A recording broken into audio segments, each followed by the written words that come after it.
सोचो, किसी से इतना प्यार हो जाए कि उसकी खामोशी भी वादा लगे, लेकिन अगर वही खामोशी कभी खत्म ही ना हो। अगर जिसके लिए तुमने हर दिन इंतजार किया वो बिना कुछ कहे, बिना वापस आए, सिर्फ यादों में रह जाए। सैयारा सिर्फ एक कहानी नहीं है, ये उन आंखों का दर्द है जो राहें ताकती है, उन दिलों की कहानी है जो कभी हार नहीं माने, और उन नमों का गम है जो सिर्फ यादों में जिंदा है। Loss and toss presenting Saiyaara. देखिए, वीडियो थोड़ी लंबी है, लेकिन हमने कहानी के हर पहलू को एक्सप्लेन की है, बिल्कुल मक्खन के माफिक। लेकिन अगर आप पूरी देखेंगे तो कहना पड़ेगा, असली सैयारा तो आप हो मेरी जान। कहानी की शुरुआत में हमें एक लड़की को दिखाया जाता है जिसका नाम है वानी। आज उसकी मोहब्बत महेश के साथ उसकी शादी होने वाली है, इसीलिए वो कोर्ट में उसके इंतजार कर रही है। लेकिन रजिस्ट्रेशन होने से पहले महेश उसे कॉल करके बताता है कि वो उससे शादी नहीं कर सकता, अब वो किसी और से प्यार करता है। उसकी प्रमोशन भी मिल चुकी है और वो कुछ ही दिनों में सैन फ्रांसिस्को जाने वाला है। यह घटना वानी को पूरी तरीके से हिला देता है। वो कोर्ट के अंदर ही बेहोश हो जाती है। फिर हमें 6 महीने बाद वानी को दिखाया जाता है जो बिल्कुल उदास रहती है, दुनिया से बिल्कुल कटी कटी रहती है। उसकी माँ उसे समझाने की कोशिश करती है कि किसी चपरगंजू के लिए अपने आंसू बहाकर कोई फायदा नहीं है, बल्कि जिंदगी में आगे बढ़ने में ही फायदा है। खैर, आज उसे किसी पब्लिशिंग हाउस में ज्वाइन होना है। उसके पिताजी उसे ड्रॉप करने जा रहे हैं। इस दौरान एक लड़का उनके पास से तेजी से मोटरसाइकिल निकालता है, शायद इसीलिए वानी की ध्यान उसकी तरफ जाता है। वानी जिस पब्लिशिंग हाउस में आई होती है वहाँ वो लड़का भी आया होता है, लेकिन इधर वानी अपने शूलेस बांधने के चक्कर में अपनी डायरी बाहर ही भूल जाती है। उस लड़के की नजर इस डायरी पे जाती है और वो वानी को उसकी डायरी लौटा देता है। वानी उसे अपना नाम बताती है पर वो लड़का नहीं बताता, कहता है अभी जान जाओगी। फिर वो इसी पब्लिशिंग हाउस में काम करने वाले ऋत्विक को पीटना शुरू करता है और चिल्ला चिल्ला कर कह रहा होता है कि मेरा नाम है क्रिस कपूर, याद रखना। दरअसल वो म्यूजिशियन है, उसकी बैंड का नाम है जॉस और वही उसकी मेन लीड है। लेकिन ऋत्विक ने रिव्यू में लिखा था कि क्लियो मैथ्यूज ही बैंड की मेन लीड है, बाकी सब लोग मैटर ही नहीं करते। इसी बात से क्रिस खफा था और आज इसी वजह से उसने ऋत्विक की जमकर पिटाई की। खैर, यहाँ से जाने से पहले वो वानी की राइटिंग्स की तारीफ करता है, कहता है बहुत अच्छी लिखती है। अपने टीम के पास वापस आते ही वो क्लियो के साथ झगड़ा करने लगता है। उसका कहना होता है कि लिरिक्स भी उसी ने लिखे, कंपोज भी उसी ने की, तो रिव्यूज में सिर्फ क्लियो का नाम कैसे आ सकता है? जरूर उसके बाप ने ऋत्विक को पैसे दिए थे। क्लियो उसके बाप के नाम बीच में आते ही क्रिस पर भड़क जाता है और अपने चमचों के साथ टीम छोड़कर यहाँ से चला जाता है। हालांकि 5 मिनट पे उनका शो है, लेकिन क्रिस अकेले ही पूरा शो संभालता है। उसका गाना हर किसी को बहुत पसंद आता है। इस दौरान बारिश होने लगती है, तब लोग इधर उधर बिखर जाते हैं, लेकिन फिर क्रिस बारिश के थीम पे ही गाना गाने लगता है। उसकी यह गाना लोगों को इतना पसंद आता है कि वो बारिश में भी उसकी गाना सुनने के लिए खड़े हो जाते हैं। शो खत्म होते ही वो हड़बड़ी में रूम की तरफ जाता है। उसका दोस्त केवी टेंशन में मरे जा रहा है क्योंकि रूम के अंदर से चीजें इधर उधर फेंकने की आवाज आ रही है। लेकिन कुछ ही देर बाद रूम के अंदर से एक लड़की निकलती है। बात बिल्कुल साफ है, क्रिस इस लड़की की लेने में बिजी था। केवी उसका बहुत अच्छा दोस्त है। वो यहाँ पढ़ाई के लिए घर से बाहर है, लेकिन पढ़ाई के लिए आने वाले ज्यादातर पैसे वो अपनी बैंड के लिए खर्चा कर देता है, खासकर क्रिस के लिए। वो क्रिस से कहता है कि वो इन लड़कियों का चक्कर छोड़कर सामने एक अपॉर्चुनिटी है, वो उस पे ध्यान दे। दरअसल एक नामी आर्टिस्ट प्रिंस के टीम ने उसे रीच आउट किया था क्रिस के साथ एक गाना कंपोज करने के लिए जो बहुत ही यूनिक होना चाहिए। प्रिंस की मैनेजर विनी उन्हें दी गई इस अपॉर्चुनिटी को एहसान की तरह देखता है। तब क्रिस उसे समझाता है कि कोई किसी पे एहसान नहीं कर रहा, प्रिंस की प्लेटफॉर्म उसे चाहिए और उसका गाना प्रिंस को। वो गाने में इक्वल राइट्स मांगता है, गाने में उसका नाम, सोशल मीडिया पर उसके प्रमोशंस एटसेट्रा। खैर, इस डील की तरफ ध्यान देते देते उसकी नजर वानी की तरफ जाता है जो लाइन में खड़ी है। क्रिस उसे अंदर ले आता है। वानी विनीत से कहती है कि वो अपने पब्लिशिंग हाउस की तरफ से प्रिंस की इंटरव्यू के लिए आई है, आज ही उसकी अपॉइंटमेंट है। लेकिन विनीत कहता है कि प्रिंस बहुत ही बिजी है, वो 2 महीने बाद आए। दूसरी तरफ वानी को अंदर लाते समय क्रिस ने उसकी डायरी अपने हाथ में लिया था, वही से पढ़कर वो गाना गाना शुरू करता है। यह गाना प्रिंस को बहुत पसंद आता है, पर यह गाना पूरा नहीं है। प्रिंस पूछता है कि इसके आगे के लिरिक्स कहाँ पे हैं? तब क्रिस वानी की तरफ इशारा करते हुए कहता है कि लिरिक्स उसी ने लिखे हैं। इधर पब्लिशिंग हाउस में सब हैरान हैं कि प्रिंस ने खुद उसे क्रिस के साथ उनके गाने पे काम करने के लिए कहा है। बदले में प्रिंस उनकी पब्लिशिंग हाउस के लिए लाइव शोज करेगा, यहाँ तक कि एक्सक्लूसिव पॉडकास्ट भी। यहाँ वानी अपना काम शुरू करने से पहले ही सब कुछ बिल्कुल साफ रखती है। वो लेट नाइट तक काम नहीं कर सकती। उसे 8:30 बजे से पहले ही घर वापस जाना है। उसे गाली गलौज या स्मोकिंग बिल्कुल भी नहीं पसंद, जो क्रिस बहुत देर से किए जा रहा है। उसी की वजह से उसे ये सब बंद करना पड़ता है। खैर वो काम शुरू करते हैं। क्रिस वो लिरिक्स मांगता है जो उसने गाए थे, पर उसका आधा पेज फटा हुआ था और अब वानी को बाकी के लिरिक्स भी याद नहीं है। उसने ये बहुत दिन पहले लिखा था। डायरी खुलते ही वानी को उसकी पुरानी यादें सताने लगती है, क्योंकि ज्यादातर गाने उसने अपनी मोहब्बत महेश को याद करके लिखा था। वो दोबारा लिखने की कोशिश करती है। 2 घंटे बीत जाते हैं, लेकिन अभी तक वो एक शब्द भी नहीं लिख पाई। कहती है कि यह बहुत ही खामोशी है। तब क्रिस गुस्से में गाना चलाता है और चिल्लाकर वानी से कहता है, अब लिखो। वानी समझ जाती है कि उसके साथ काम कर पाना उसके बस का नहीं है। वो जाने लगती है। क्रिस उसे रोक कर कहता है कि यहाँ हजारों गाने बनाए जाते हैं, तुम इतनी बड़ी स्टूडियो में नहीं लिख पा रही हो। वानी भी गुस्सा हो जाती है। कहती है, दिल को छूने वाले गाने ऐसे स्टूडियो में बंद रहकर नहीं बनाए जाते। वो बनाए जाते हैं दिल को छूने वाले खास मोमेंट्स को याद करके, जैसे शायद पहला प्यार का एहसास। कहीं ना कहीं उसकी ये बातें क्रिस की दिल को छू लेता है। वो वानी को लेकर प्लेग्राउंड पे जाता है और ऐसा प्रेटेंड करता है जैसे ये कोई इंटरनेशनल मैच है, जैसे इंडिया पाकिस्तान की। ऐसे वक्त में उसे कैसा महसूस होगा। वानी भी क्रिस की तरह इस मोमेंट को फील करती है। इस तरह से वो बस कुछ ही मिनटों में पूरा गाना लिख देती है और क्रिस पलक झपकते ही गाने की सुर पकड़ लेता है। वानी से की गई वादे के मुताबिक 8:30 बजे से पहले ही क्रिस उसे उसके घर के बाहर पहुंचा देता है। एक साथ काम करते करते इन दोनों की केमिस्ट्री बहुत ही अच्छी होने लगती है। एक साथ घूमते समय क्रिस रास्ते पर एक आदमी को देखता है जो शराब पीकर गाड़ी के सामने हल्ला कर रहा है। यह देखकर वो सीधा स्टूडियो आता है। देखकर ऐसा लगता है कि वो बहुत ही उदास है। इधर प्रिंस को यह गाना बहुत पसंद आता है, लेकिन विनीत कहता है कि इसमें रैप पार्ट कहाँ पे है, क्योंकि प्रिंस की ज्यादातर गाने रैप थीम पर बेस्ड होता है। उनकी ये बातें सुनकर क्रिस की यादों में वही शराब पीकर हल्ला कर रहा आदमी दिखता है और फिर वो इन्हें कहता है कि उन्हें परसों तक रैप थीम बेस्ड गाना मिल जाएगा। वानी को उसकी ये डिसीजन बिल्कुल भी पसंद नहीं आती। उन्होंने इतना ओरिजिनल गाना बनाया था कि लोग याद रखते क्रिस कपूर है कौन, लेकिन क्रिस ऐसा नहीं चाहता, क्योंकि अगर उसने प्रिंस या उसके टीम के मुताबिक काम नहीं किया तो शायद वो ये गाना अपलोड भी ना करे। इससे ना तो उसे फेम मिलेगी और ना ही पैसे, क्योंकि उसे बस वही चाहिए जैसे वानी ने यह काम किया ताकि उसे प्रिंस के साथ इंटरव्यू मिले। वानी गुस्से में यहाँ से जाने लगती है।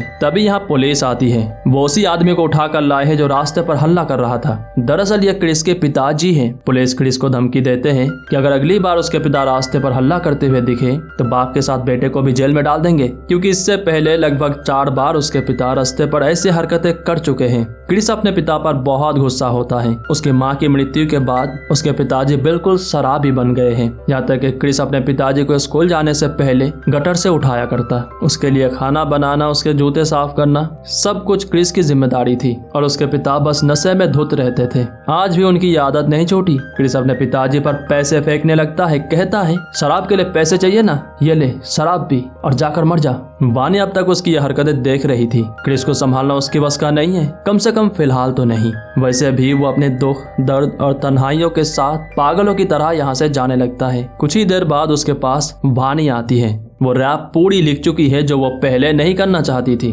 फिर वो क्रिस को अपनी पास्ट के बारे में बताती है, अपने मोहब्बत महेश के बारे में जिसने उसे धोखा दिया था। उसके जाने के बाद मानो जैसे वो लिखना भूल गई, लेकिन आज क्रिस के साथ रहकर उसे दोबारा लिखने का मन करता है और कहीं ना कहीं वो मानती है कि वो अपने पास्ट शायद क्रिस की वजह से ही भूल पा रही है। इसीलिए वो भी क्रिस की मदद करना चाहती है उसकी पास्ट को सुधारने में या फिर उन यादों से दूर रहने में जो उसे तकलीफ देते हैं। क्रिस को भी उसके साथ कहीं ना कहीं कनेक्शन फील होता है। उसकी बातें उसके मन को छू जाती है। दूसरी तरफ क्रिस के पिता शराब खाने में, शराब पीने में बिजी है। वो दुकानदार को पैसे देते हैं, लेकिन दुकानदार उसके बटुआ भी उठा लेता है। इसी बात से उसके साथ दुकानदार की लड़ाई हो जाती है। तब यहाँ क्रिस आता है और वो अपने पिता को संभालता है। वो दुकानदार की तरफ पैसे फेंकता है और बदले में बटुआ मांगता है। दरअसल बटुए में क्रिस की पूरी फैमिली की फोटो है। इसी के सहारे तो उसके पिताजी जी रहे थे। ये सब देखकर वानी की आंखों में आंसू आ जाते हैं। फिर इसके बाद क्रिस अपने पिता को रिहैब सेंटर ले आता है।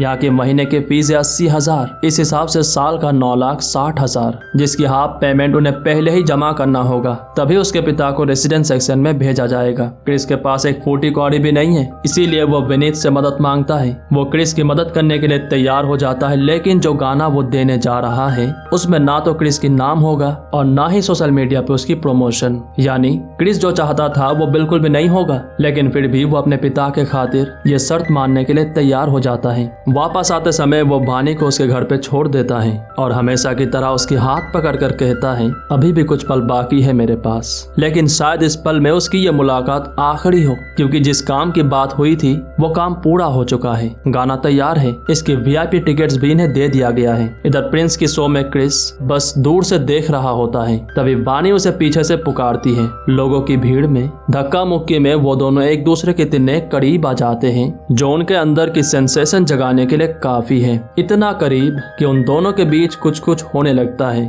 फिर क्या शुरू हो जाती है इनकी मोहब्बत की कहानी, और बस मोहब्बत शुरू होते ना होते ही शुरू हो जाती है जिस्म की भूख मिटाना। वानी के कहने पर क्रिस अपने टीम के साथ दोबारा काम करना शुरू करता है और वानी बन जाती है उनके लिरिक्स राइटर। वो एक बहुत ही बेहतरीन गाना बनाते हैं जो यूट्यूब पर बिना वीडियो के डालने पर भी वायरल हो जाता है। लोग बस कमेंट में कह रहे होते हैं कि आखिर वो कब वीडियो के साथ गाना ले आ रहे हैं। इसीलिए वो गोवा ट्रिप प्लान करते हैं। पैसे कौन देगा? केवी। दरअसल उसके मास्टर्स बाकी है, यानी घर से पैसे आने भी बाकी है। तू तो देवमानुस निकला यार। लेकिन इधर क्रिस और वानी की प्रेम कहानी एक नई दिशा पर जाने वाली है। इस बार जब क्रिस उसे घर छोड़ने जाता है तो उसके माता पिता उसे देख लेते हैं। वानी के पिता ज्यादा कुछ नहीं कहते, लेकिन उसकी माँ उसे बार बार समझाने की कोशिश करती है कि ऐसे लड़कों से दूर रहे, क्या पता वो बस उसका इस्तेमाल करना चाहता हो। अब तक क्रिस भी वानी की बैग देने उसके घर में आ चुका होता है। वो ये सब बातें सुनता है, पर ना तो वो कुछ कह पाता है और ना ही वानी के पिता उससे कुछ कह पाते हैं।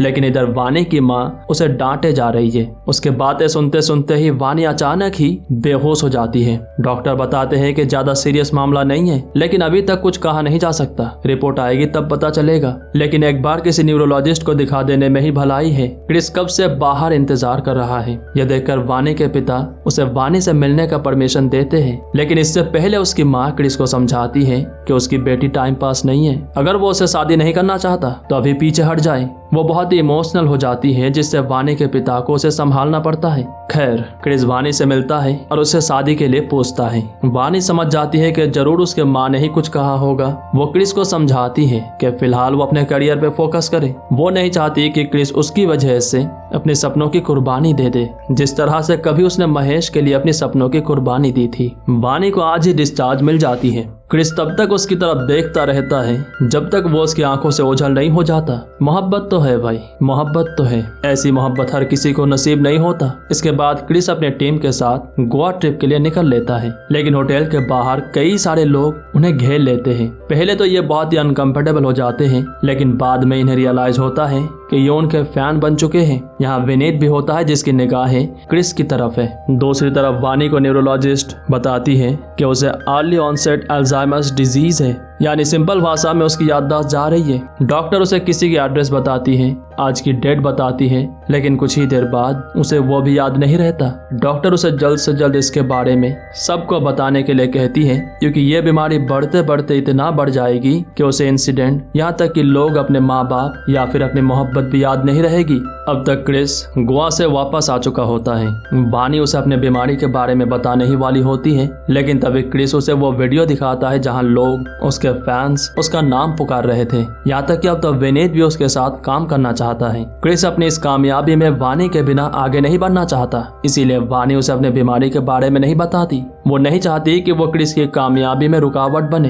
हालांकि उसकी ये बीमारी बहुत ही सीरियस है। डॉक्टर ने उसे यह भी बताया था कि वो पास्ट और प्रेजेंट की यादों में खो सकती है। पहले जो हो चुका है उसे ऐसा भी लग सकता है कि वो दोबारा हो रहा है, और ऐसे सिचुएशन में वो ट्रिगर हो सकती है। अब कहानी में एक ट्विस्ट आता है। जिस पब्लिशिंग हाउस में वानी काम कर रही थी उसे महेश खरीद लेता है। उसे देखते ही वानी की पुरानी यादें उसे सताने लगती हैं। इधर क्रिस को शूट के लिए कहीं जाना है। वानी उसके लिए कपड़े पैक करने लगती है, जबकि कुछ ही देर पहले उन दोनों ने ही एक साथ कपड़े पैक किए थे। क्रिस को यह बात थोड़ी सी अजीब लगती है। जाने से पहले वो वानी से पूछता है कि सब कुछ ठीक तो है ना। वानी फिर भी उसे कुछ नहीं बताती, कहती है सब ठीक है। क्रिस को अलविदा कहते ही वो पार्टी में आती है जो महेश ने पब्लिशिंग हाउस में जुड़ने की खुशी में रखा है। उसे देखकर ही लगता है कि वो अपनी यादों में खोई हुई है। यहाँ उसकी मुलाकात महेश से होती है, जो उससे पुरानी बातें करने लगता है, यहाँ तक कि उसे गलत जगह छूने भी लगता है। इससे वानी की पुरानी मेमोरीज ट्रिगर हो जाती है।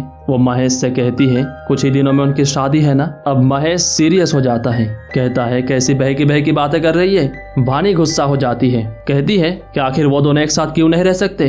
अब तक महेश की बीबी यहाँ आ चुकी होती है। महेश जब देखता है कि यहाँ सीन क्रिएट हो रहा है तो वो सारा इल्जाम वानी पे डाल देता है। अब तक वानी भी अपने होश में आ चुकी है और वो यहाँ से जाने लगती है, लेकिन इस दौरान वो गिर जाती है। इससे उसकी बैग यहीं पर छूट जाती है और वो यहाँ से दौड़ते हुए चली जाती है। इधर क्रिस फ्लाइट पकड़ने से पहले भी बार बार वानी को फोन कर रहा होता है। ये देखकर पार्टी में सिक्योरिटी गार्ड उसकी फोन उठाता है। गार्ड उसे पूरा घटना बताता है। यह सुनते ही क्रिस सब कुछ छोड़ छाड़ के सीधा पार्टी में आता है। यहाँ वो वानी के बैग में उसकी मेडिकल रिपोर्ट्स देख लेता है।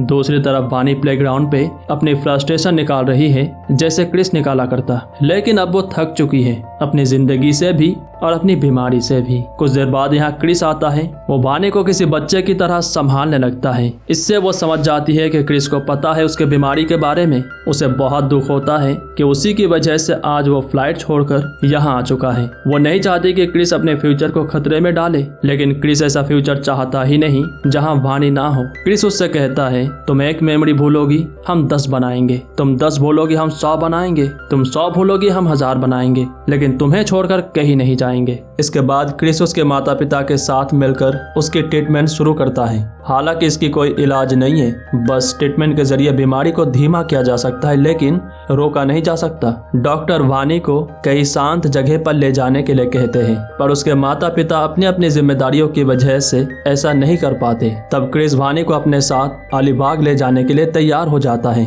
अब वानी की माँ उसे अपनी फैमिली का हिस्सा मानती है। यहाँ क्रिस उसकी बहुत अच्छे से ध्यान रखता है, उसके लिए खाना बनाना, वक्त पे दवाइयाँ देना, कभी कभी अपनी दवाइयाँ भी लेना। अगले दिन रात क्लियो उसे वीडियो कॉल करता है, उसे बताता है कि अगर वो उनके साथ होता तो कितना मजा आता। खैर क्रिस केबी से कहता है विनीत से पूछने के लिए कि प्रिंस जैसा और कोई कोलैब है कि नहीं। उसे नाम भी नहीं चाहिए, बस पैसों की जरूरत है। उसकी ये बातें वानी सुन लेती है। वो क्रिस को शो पर जाने के लिए कहती है कि वो बस अपना वक्त बर्बाद कर रहा है, लेकिन क्रिस भी जिद पे अड़ा होता है। उसे वानी के बिना कहीं नहीं जाना, इसीलिए वो वानी को भी शो में ले आता है। वानी ने क्रिस के पिता को भी बुलाई होती है। दरअसल अब वो बहुत ज्यादा सुधर चुके हैं। क्रिस थोड़ा सा नर्वस फील कर रहा है, इसीलिए वानी कहती है कि वो ठीक उसके सामने खड़ी रहेगी। शो शुरू होने ही वाली है। क्रिस स्टेज की तरफ जाता है और तब वानी महेश को देखती है, जो दरअसल इस शो की स्पॉन्सर है। उसे देखते ही वानी की पुरानी मेमोरीज ट्रिगर हो जाती है।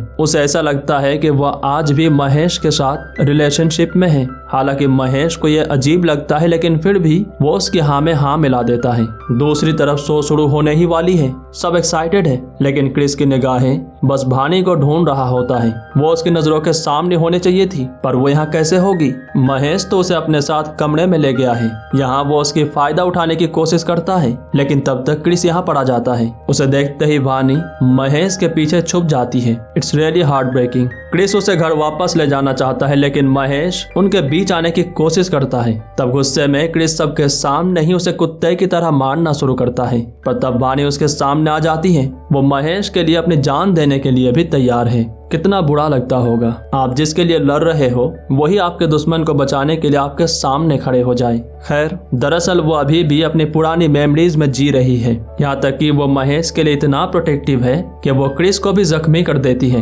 पूरा शो खराब हो जाता है। महेश यहाँ से भागने लगता है, तब वानी भी उसके पीछे जाने की कोशिश करती है, लेकिन क्रिस उसे रोक लेता है। अपने पास्ट और प्रेजेंट मेमोरी की कसमकस में वो बेहोश हो जाती है। क्रिस उसे घर वापस ले आता है। वो जख्मी है, वो खुद ही अपनी मरहम पट्टी करने की कोशिश करता है। तब उसके पिता उसके पास आते हैं, उससे अपनी पुरानी गलतियों के लिए माफी मांगते हैं। कहते हैं जब उसे उसके हाथ पकड़नी चाहिए थी तब उन्होंने दारू की बोतल पकड़ ली। दरअसल क्रिस की माँ की मृत्यु के बाद मानो जैसे वो पागल हो गए थे, लेकिन ऐसी गलती वो क्रिस को करने के लिए मना करता है। किसी लड़की के लिए खुद की जिंदगी बर्बाद कर देना सही नहीं है। क्रिस पूरी रात पियानो बजाने में बिता देता है। सुबह वानी उसके पास आकर कहती है आज तो शो है ना, तुम यहाँ पर क्यों बैठे हो। क्रिस कहता है कि कल ही शो हो चुका है और उसने बहुत एंजॉय की थी। वानी को उसकी पियानो की धुन बहुत पसंद आती है। वो पूछती है इसकी इंस्पिरेशन कहाँ से आई। तब क्रिस उसे अपनी ही कहानी अपनी दोस्त के तौर पे सुनाता है। कहता है कि उसकी दोस्त की गर्लफ्रेंड उसे छोड़ के जा रही है। तब वानी उससे कहती है कि वो उसकी दोस्त के लिए एक ऐसा गाना लिख देगी जिसे सुनते ही उसकी गर्लफ्रेंड कभी उसे छोड़ के नहीं जाएगी।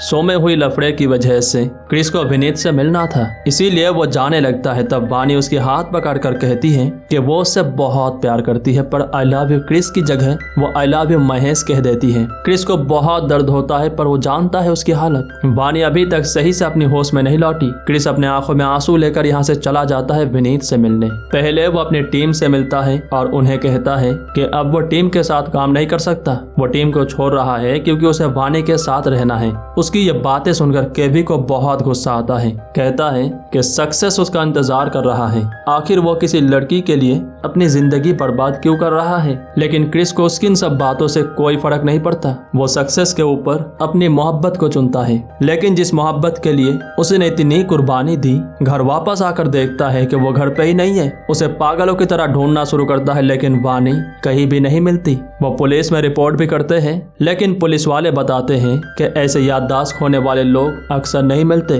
अपनी मोहब्बत को खोने का गम, गुस्सा और फ्रस्ट्रेशन के चलते क्रिस चीजें इधर उधर फेंकने लगता है। इन्हीं बिखरी हुई चीजों में उसे वानी की डायरी मिलती है। यहाँ वानी एक गाना लिखकर गई है जिसकी टाइटल है सैयारा, जो उसी कहानी को डेडिकेटेड है जो क्रिस ने अपने दोस्त के बारे में उसे सुनाया था। यह डायरी लेकर वो सीधा पहुंच जाता है अपने टीम के पास। वो इस गाने को दिल से गाना चाहता है क्योंकि अब उसके पास इसके अलावा कोई ऑप्शन नहीं है। उसे उम्मीद है कि ये गाना सुनते ही वानी उस तक पहुंच जाएगी जैसा उसने कही थी। इसके बाद हमें 1 साल आगे क्रिस को दिखाया जाता है जो अब सुपरस्टार बन चुका है, लेकिन उसके दिल में बिल्कुल भी खुशी नहीं है क्योंकि वानी उसकी जिंदगी में नहीं है। उसकी गाना सैयारा ग्लोबल सेंसेशन बन जाती है। मुंबई, कोलकाता, दिल्ली हर जगह पे इस गाने का कॉन्सर्ट करता है। यहाँ तक कि कभी कभी तो वो कॉन्सर्ट के बीच जब भी उसे भीड़ के बीच वानी का चेहरा नजर आता है तो वो बिना कुछ सोचे भीड़ में ही कूद जाता है। खैर, आज गाने की कॉन्सर्ट है लंदन की एक स्टेडियम पर। कॉन्सर्ट से पहले वो प्रैक्टिस कर रहे होते हैं जबकि क्रिस बस चुपचाप एक जगह पर बैठा होता है। सबको बहुत खुशी होती है कि उनका गाना बहुत ही अच्छा परफॉर्म कर रहा है। हर किसी को यह गाना बहुत पसंद है। यहाँ तक इंस्टा पे मिलियंस ऑफ रील्स बन चुके हैं। यही रील्स वो स्टेडियम की बड़ी स्क्रीन पर देख रहे होते हैं, लेकिन अचानक उन्हें एक ऐसा रील दिखता है जिससे वो सभी हैरान हो जाते हैं। हिमाचल प्रदेश की एक इन्फ्लुएंसर की रील में वो वानी को देखते हैं। उसे देखते ही क्रिस दौड़ते हुए स्क्रीन के सामने आता है। आखिरकार किस्मत ने उसकी साथ दे ही दिया। वो सब कुछ छोड़ छाड़ के सीधा हिमाचल प्रदेश आता है जिसकी रील में वो देखी गई थी। उससे बातें करके आखिरकार क्रिस उस आश्रम तक पहुंच जाता है जहां वानी रहती है। केयरटेकर उसे देखते ही पहचान जाता है। कहती है कि यहाँ एक लड़की है जो हमेशा उसी के बारे में बात करती रहती है। उन्हें लगा था कि वो उसकी बहुत बड़ी फैन होगी। उसने उन्हें एक चिट्ठी भी दिया था, कही थी कि अगर कभी क्रिस यहाँ पर आता है तो ये चिट्ठी वो उसे दे दे। इस चिट्ठी में वानी ने अपने आने की वजह बताई होती है। दरअसल सैयारा लिखते समय उसे वो पल याद आता है जब उसी की वजह से क्रिस को तकलीफ हो रही थी और उसी की वजह से क्रिस सक्सेस की तरफ नहीं बढ़ पा रहा था। इसीलिए वो क्रिस की जिंदगी से दूर हो जाती है ताकि वो अपनी जिंदगी में कामयाब बने। यहाँ तक कि आज भी क्रिस के नाम पर छपे आर्टिकल्स अपने दीवार पर संभाल के रखती है। कभी कभी तो वो सब कुछ भूल जाती है, लेकिन जब भी वो क्रिस की गाना सुनती है तो उसकी तरफ खींची चली जाती है, मानो जैसे कोई जादू हो। यहाँ बालकनी में वो चुपचाप बैठी है और कुछ लिखने की कोशिश कर रही है। क्रिस उसे हेलो करता है। वानी इसके जवाब तो देती है, लेकिन वो उसे पहचान नहीं पाती। क्रिस उसे एक जगह पर ले आता है जहाँ बच्चे क्रिकेट खेल रहे होते हैं। क्रिस उसे वो पल याद दिलाने की कोशिश करता है जब उसे पहली बार लिखने में तकलीफ हो रही थी और क्रिस ने ऐसा ही माहौल बनाया था जिससे उसे कुछ फील हुआ था। क्रिस वो पल यहाँ पर बार बार रिपीट करता है, लेकिन वानी को कुछ फील नहीं होता। वो उसे पहचान ही नहीं पाती, जबकि इधर क्रिस अब थक चुका है। उसके मुंह से शब्द भी नहीं निकल रहे। तब पीछे से वानी उसके नाम पुकारती है, चिल्ला चिल्ला कर कहने लगती है, I love you Chris Kapoor. कहानी के आखिर में हमें दिखाया जाता है कि वानी और क्रिस एक साथ अपनी मोहब्बत को पूरे स्टेज के सामने सेलिब्रेट कर रहे हैं। उम्मीद करते हैं ये कहानी आपको पसंद आई होगी।